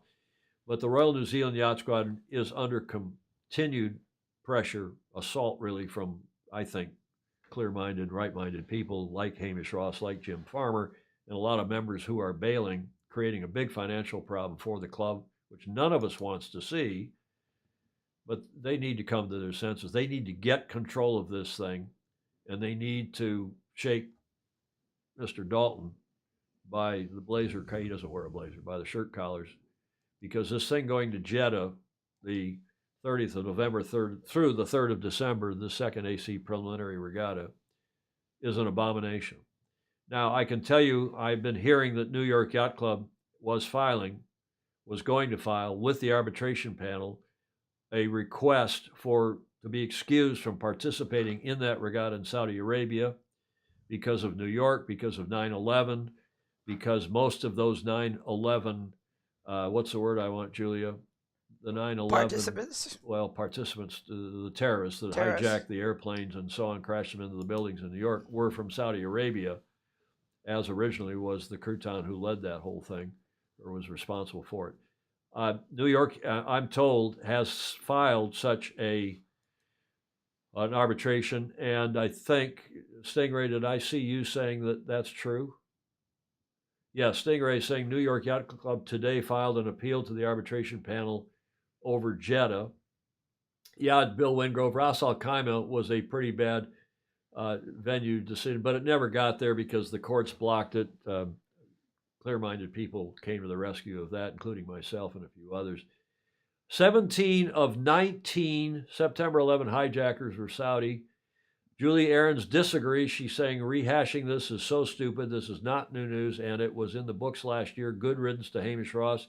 He has been a traitor. We don't do name-calling on here, Julie, but Julie's not amused. She thinks Hamish has been a traitor to the RNZ and the Kiwi since 2003. Well, that's not quite true. Sail World NZL. This is Richard Gladwell, I believe. Dana has never written a good word about Dalton and ETNZ. I don't think that's quite true, Richard. Replying to Julie Aarons, having anything to do with Jeddah is disgusting, Stingray is saying. We all said the same thing about China 25 years ago. Well, we might say that again, some of us. Baton Rouge. Get over yourselves, Julie Aaron is saying. This has been part of the plan since. But yeah, that doesn't make it right, Julie. You can say it's part of the plan. And there's Alistair Murray checking in, who I know agrees with us on this topic. Baton Rouge in China has changed us more than we have changed China. Andrew McIrvin, I hope the Royal Yacht Squadron will have the same attitude as the New York Yacht Club. So Andrew is agreeing with my rant about this. A certain group of people in World War II murdered millions of people in extermination camps, but people now buy their cars the world over. Tom, countries evolve. Fair enough, Gordon Smith. Fair enough. And one can only hope that with help from people like Andrew Pindar, who does business there, and the sailing, even the sailing community, hopefully we will help them. But I think this is too far. This is too soon to be moving a major event here. I think it causes huge security problems for New York Yacht Club and others. And I agree with New York Yacht Club wholeheartedly on their appeal to the R panel, and I hope they get relieved from going there. But Andrew, do you want to, I know, again, you are a very thoughtful person. You may want to say something about all this as well. I can only speak from my own experience of having been working in and out of the Middle East for the last 20 years. And I think as the new king said sometime recently, he said, "I'm not stupid." Well, I'm not stupid. So I understand the sensitivities. I understand the sensitivities around the world, and the people are on death row in different countries, and the number of executions that happen elsewhere. I think we've got to be very careful. We're not all hypocritical. I think we've got to look at that. Fair enough. My own experience of going to Saudi Arabia, and I wasn't sure what I would see when I got there. I was picked up from the airport by a young woman without anything around her head, wearing jeans and a t-shirt. I went to an office at Jeddah Yacht Club where 50% of the people in the office, maybe more than that, were female. The women driving cars, women going to and from the shops. The place is alive and buzzing with young people. It's a very young country that is pushing for change. The person who's the head, the CEO of the Saudi Sailing Federation, is a 36-year-old woman. Yeah, we feature her here on the show. We put some nice comments about her in her photo. Yes, indeed. Surfer. And when we were there, we were there for 2 months last year running sailing programs. I think something like 36 to 38% of the people who came sailing were female. We did mass climbs on a Volvo 60, and it was probably 50-50 male, female. The people who were the return people that came and did it time after time were the women, just fearless, going up and down the masts. I'm sure there are very conservative parts of the country which are not like what you see in Riyadh or in Jeddah, but it is a country in change. And in the 20 years I've been going to the Middle East, I've seen that in places like Bahrain and Dubai and Abu Dhabi, throughout the UAE. I've seen it in Oman. I've seen it in Kuwait. I think we've got to be prepared to allow places to change, including the changes that we need to make in our own countries, because certainly when we look to see the embarrassment we've got with the Metropolitan Police currently in the UK, where we're seeing rapists and murders conducted by police officers, come on. Nobody can say that their own country is whiter than white. Excuse that pun. We really need to be self-reflexive, and we've got to help countries develop in the best way possible. And I'm not into greenwashing, blue washing, sports washing. The only washing I want to do is in my shower when I get up in the morning. Okay. So my view is different to those, but people have their rights for their own principles, and so perhaps we just need to agree to differ. I would love to take some people on a study trip, if we could get there to look with open eyes and to be look around the countries. And let's go and see what it is like on the ground, because until you've seen with your own eyes, and we had it in Northern Ireland, didn't we? The troubles in Northern Ireland are very, very recent, with horrible murders taking place right, left, and centre between the south and the north of Ireland. And we're not over it fully, but after the Good Friday Agreement, things changed. And the beautiful country of Ireland, whether it's part of the UK in the north or of Éire, is a brilliant place to go. And it's a place that 30 years ago you wouldn't have gone to. Fair enough. And I appreciate very much your diplomatic and firm endorsement. Andrew McIrvin's not agreeing with you. Homchick's not agreeing with you. Smith, Gordon is. Julia, do you want to comment on this? Otherwise, we'll leave this topic in peace, so to speak. It has to happen, but I don't know if the time is now. Yeah, that's kind of my feeling. I'm all in favor, Andrew and Julia and everybody else. I'd like to see our sport having a good influence on countries all over the place, because I do think all of us involved, most of us in the sport, are correct thinking people. I'm a little worried about, F1 is there, and they've had good F1 events. Now what, 2 of them? 3 of them, 2 of them. I agree with Ed Worley. I don't want the Cup to be used to promote any government system or ideology. I want to go sailing and not be exposed to politics. Well, that's inevitable, Ed, probably wherever we go. Had Jeddah not been, however, I will say that had Jeddah not been offering €6 million for this venue fee, because nobody else would pop for it, and had Mr. Dalton not moved the event out of New Zealand to begin with, none of this would have been happening. The event belonged. My bigger concern is the event belongs in New Zealand, should have been run in New Zealand, should be being run in New Zealand, not in Jeddah. And we'll see how this all goes, and we'll see how this... Or not anyplace else. Well, it should have been run in New Zealand, just like Golden Gate Yacht Club. I mean, I am not being hypocritical, because I quit as Vice Commodore of Golden Gate when Russell and Larry moved the thing to Bermuda. I think that too was an abomination. Okay, yes. Well, we've seen all the views. The troops are starting to gather toward the starting area here for Sail GP. I don't know who Bing Bong is. Somebody's a new buddy. Mm-hmm. But Bing Bong, well, welcome. I don't know who you are, but we do not. We don't appreciate any name calling, so please refrain from that name calling or personal attacks.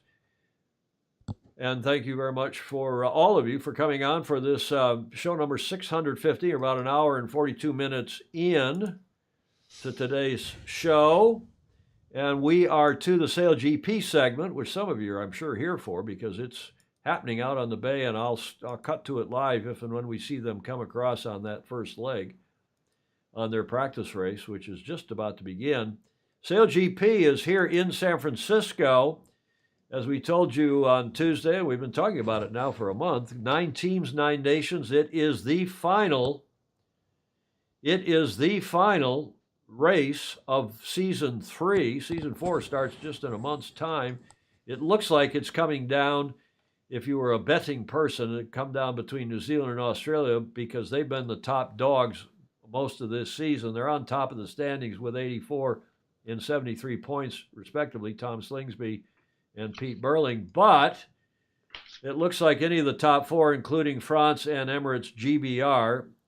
Canton, is that how you pronounce that in French, Julia? Canton. I checked that this morning with Canton.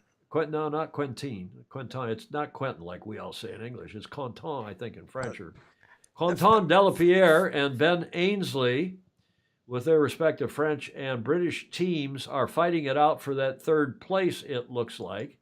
And there was a terrific article in Tip and Shaft today, headline, Canton Delapierre.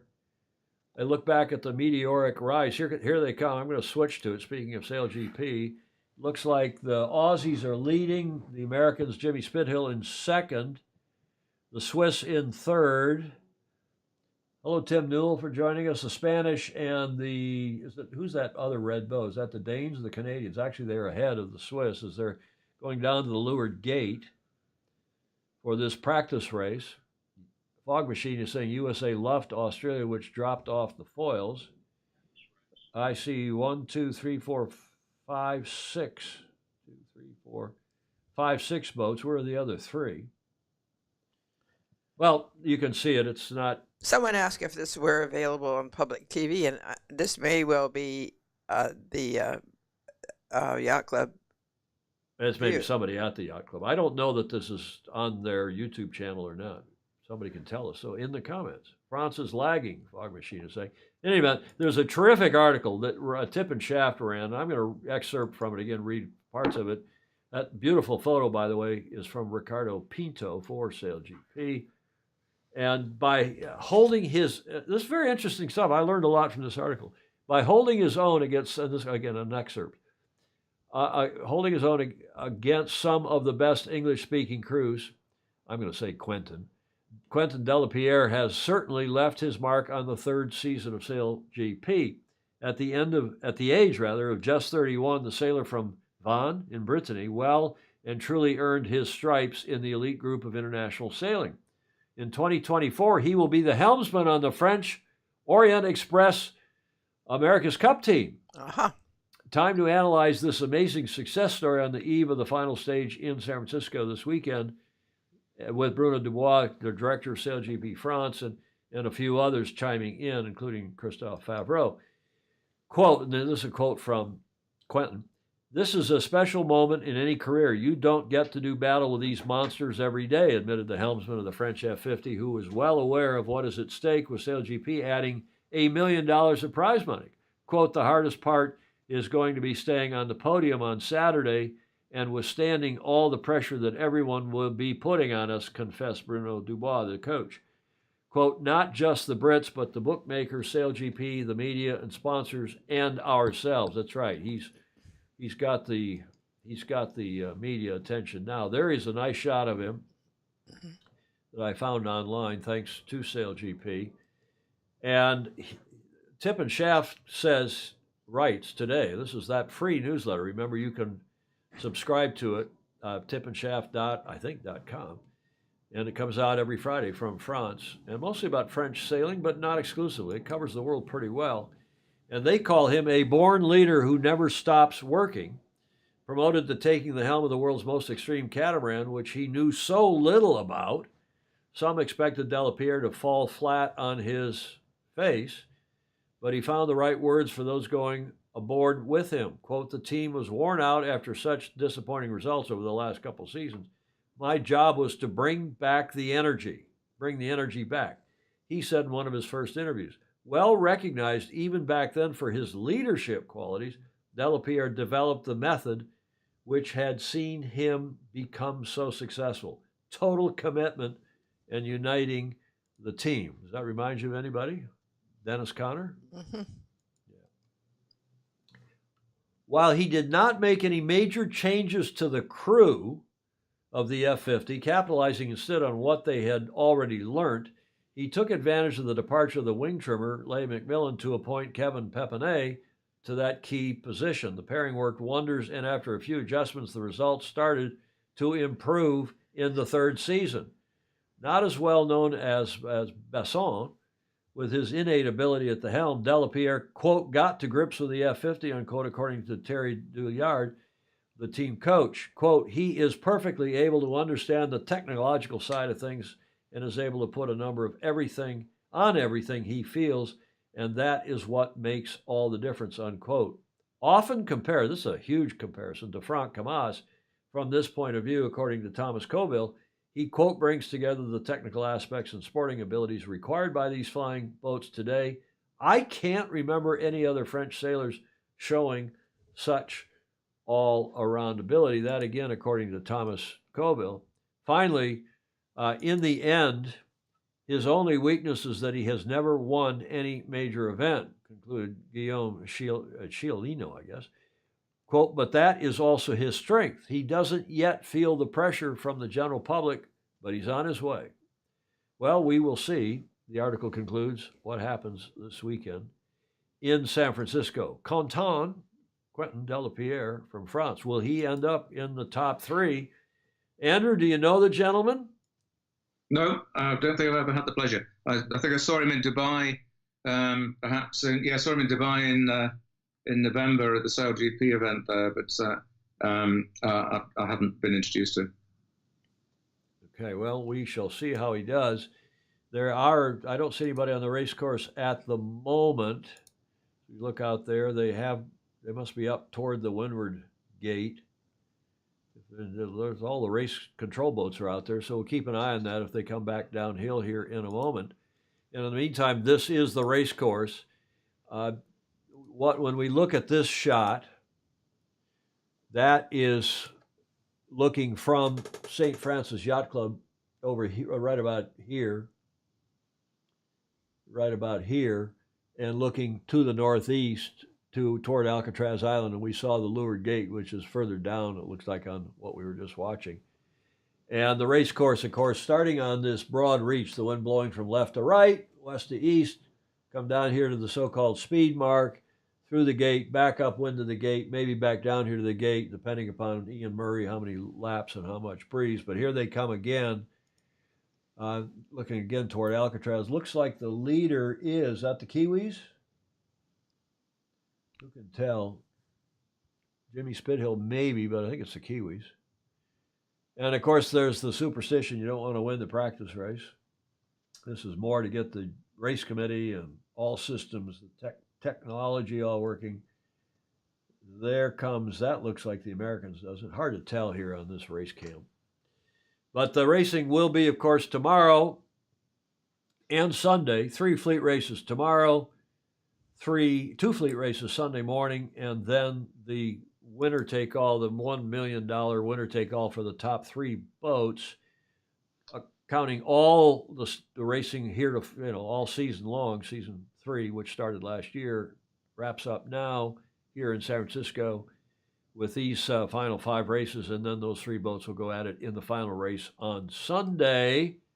Most people, again, think that it will be this boat here on the right, Jimmy Spithill's good friend, but they're both Americans now. Tom Slingsby is an American sailing for New York Yacht Club, and he is the Aussie Sail GP skipper. Jimmy Spithill sailing for the Italians in the America's Cup, living in San Diego, also an American. The weekend racing schedule is 1:30 to 5:30 is when the Sail GP Stadium is in full force with the preliminary events and the adrenaline series and so on. Actual racing and the live television, 2:30 to 4. I don't know if it's live in the U.S. Because it's on CBS, I believe, CBS Sports cable channel. So I don't know if they'll geo-block it here in the U.S., but it is Saturday and Sunday, same time. Most of you around the world can watch it between 2:30 and 4 p.m. Pacific time. Add 7 hours to that for UTC, so 9:30, 21:30 to 2300, right? 2300 in UTC in the rest of the world, which of course the day after down under. Now, that's the Sail GP report. We take one last look in before we wrap this one up. Yeah, there is France, not apparently doing particularly well in this race. There is, I believe, the Canadians. Practice racing doesn't mean all that much, one supposes, especially given the superstition. You don't want to win the practice race because you won't do it in the regatta. I don't know about that. I've always tried to win every race I was out racing in, Julia. Yes. Every race. So that brings us to the last leg and this beautiful painting. And the other big thing that's going on runs through Sunday, 5th, 6th, 7th, maybe Saturday. No, it runs, can't remember if it runs through. Do you know, Andrew, if it runs through Saturday or Sunday? This is the Super Series 52, the 52 Super Series. It's been going on for the last 2 or 3 days, I think, hasn't it? Yeah, so, I think it started Wednesday. And it either runs through tomorrow or Sunday. Yeah, I think Sunday. Through Sunday. And here was the status of things as of this morning.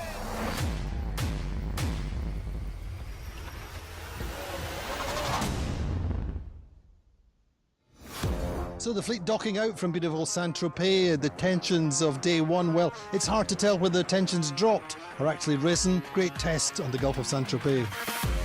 Well, the second day for racing saw much better conditions. It was really about platoon, though, coming back with winning the first race, getting a third in the second race. Quantum Racing, the champions, won the second race of the day and starting to show some good form. First race, it was a win for Platoon. They round the top mark just behind Pat Craig, the French team leading at the top mark. And at the leeward gate, Platoon went round the right-hand side mark and they got away to win the race. Pat Craig getting through in second. What I felt in the beginning, we have the potential to be strong, and that we show today. Second race, Platoon got closed out and had to restart. Quantum got out to the right along with Sled on the first beat, and they were the first two round the top mark, and they went on to be first and second. Today we felt better than we did yesterday, and we hope to feel better tomorrow. So a good recovery for Platoon, make them the top scoring boat of the day, but Interlodge still just on top of the standings.